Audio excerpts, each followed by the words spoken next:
mande pachkoro, baba mande papiro, baba mande pachkoro, baba mande papiro.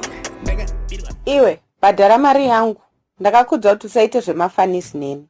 Ndikuda kutomhanya kune rimwe grind. Kwenga wani takawira na 7 American one. Cho chazochinja chipa papa. Nekuti wazoona kuti ndiri mucelebrity here. Vakomana musadaro boys. Celeb kudii kwacho. Handina kumbowirirana newe $7. Ndakati $70. Asi uri matsi here. Bhadhara mari yangu.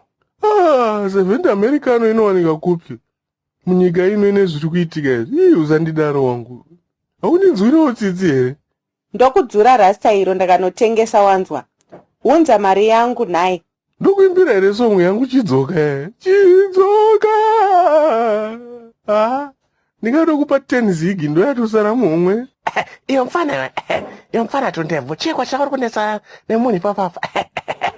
Akuramba kundipa mari yangu. Unofunga kuti kuimba ndokuti musabhadhara here zvikwaretsi vanhu vafana. Iwe fana pay young man bhadhara.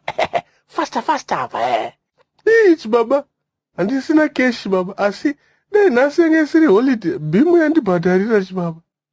Iwe bimu kuita seko. Bimu unoiziva here mfana. Baba. Nemiwo here. Ini nemunhu takawira na 7 American. Autarazvo ma70 vakomana. Mfana unoziva here kuti mushandi wangu munhu wada kuvhara mari yaya. Unoziva here kuti anoshandira inini mfana wangu.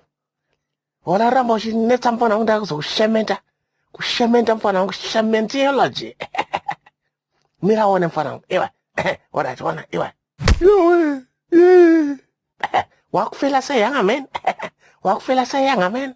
Rekatimirira mangwana bimu ivhure. Mubhadhara nebimu vakomana yowe. Ndofira kumavenues rakomana. Ndofira kumavenues.